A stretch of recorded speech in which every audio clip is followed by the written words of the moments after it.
Então, a protocélula, ela deveria de ser um sistema envolto por uma membrana, seja essa membrana, né, uma membrana lipoproteica, ou uma membrana com mais proteína, ou uma mera gota d'água, ok?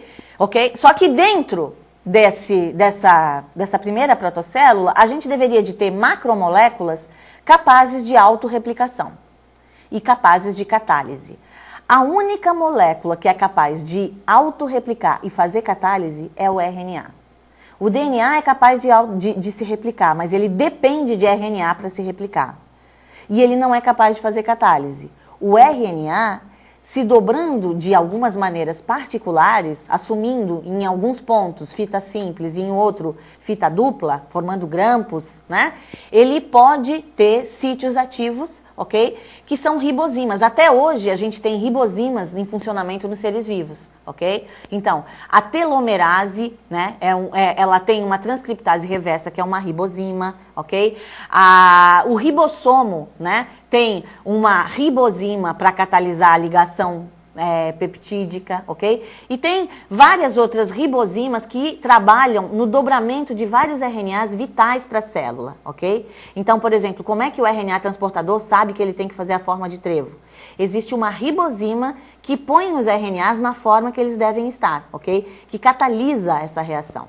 Então, a princípio, o RNA ele é pensado como a molécula capaz de fazer catálise e autorreplicação, certo? Possibilitando, então, tomar matéria-prima do meio e energia do meio. Então, inicialmente, o material genético seria de RNA e, em algum momento, esse RNA ele se transformou em um RNA de fita dupla, ok? E isso facilitaria a transição do mundo de RNA para o mundo de DNA, porque através de um RNA eu conseguiria copiar um DNA. Com a passagem do mundo de RNA para o mundo de DNA, a gente conseguiu ter uma maior estabilidade, porque vocês sabem que o DNA ele é mais estável que o RNA. Primeiro, porque ele é fita dupla. Segundo, porque o açúcar, né, ele é um açúcar mais complexo que dá maior estabilidade às ligações químicas. Terceiro, porque ao invés da uracila, ele tem a timina, ok? Que é também uma base que possibilita pareamentos mais corretos do que a uracila. A gente vai ver que a uracila, ela pode induzir a pareamentos errôneos, ok? Então, uma vez que houvesse a transição para o genoma de DNA, a gente conseguiria uma maior estabilidade, uma maior fidelidade na autorreplicação e assim os sistemas poderiam evoluir de maneira mais rápida, ok? Como é que veio essa ideia então? Começou a se perceber que hoje ainda existem muitos RNAs catalíticos. Quando vocês estudaram a montagem do RNA mensageiro maduro, retirando os introns e colando só os exons, né?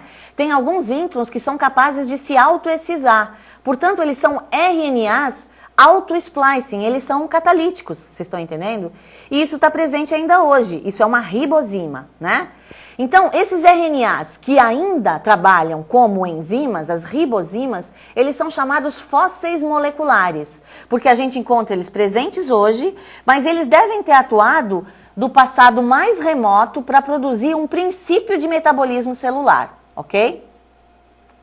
Então, as moléculas de RNA, elas tinham que ser catalíticas, tinham que ter uma função central no metabolismo celular, porque assim elas seriam dificilmente substituídas, ok?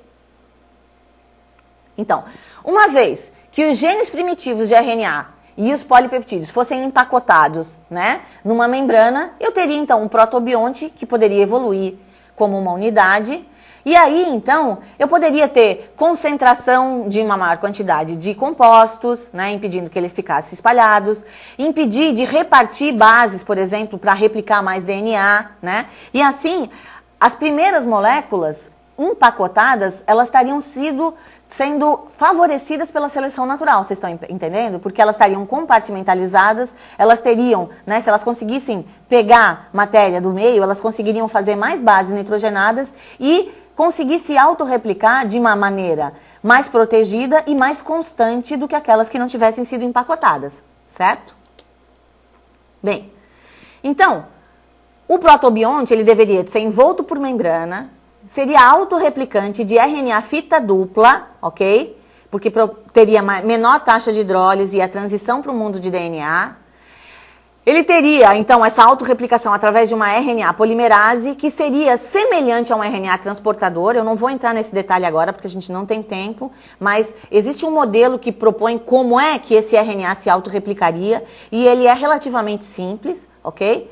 E ele seria, então, esse RNA capaz de catálise, possibilitando que esse primeiro ser vivo fosse ou um heterotrófico ou um quimiosintetizante, ok?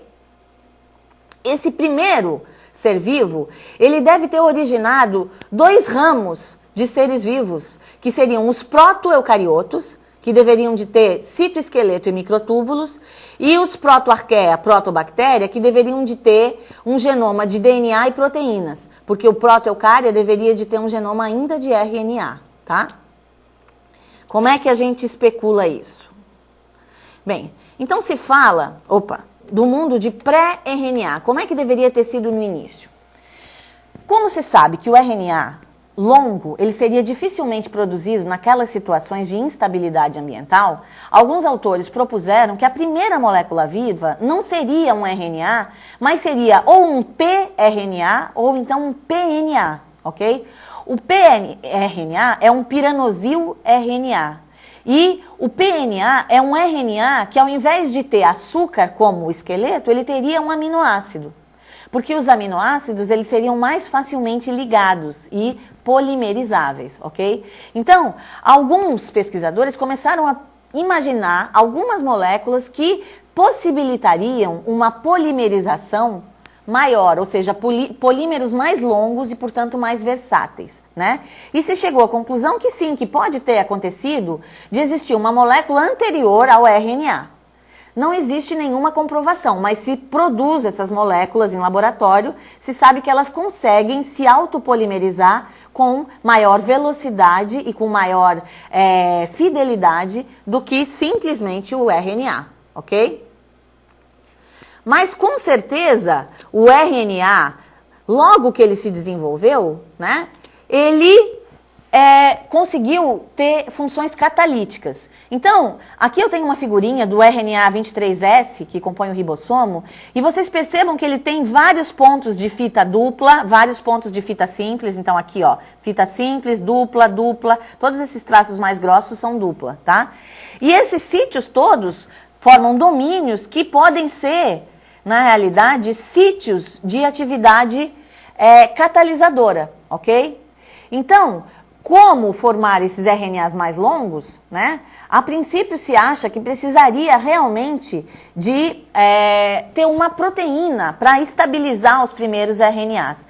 Mas se eu tivesse esse pNA, eu teria talvez possibilidade de produzir RNAs mais fiéis. Então, eu teria um mundo de PNA acoplado com o mundo de RNA. Vocês estão entendendo? Então, uma vez que eu tenho a base para a formação de RNAs mais longos, uma vez que esses RNAs mais longos conseguiram ser formados, depois eu poderia ter a passagem do mundo de PNA só para o RNA.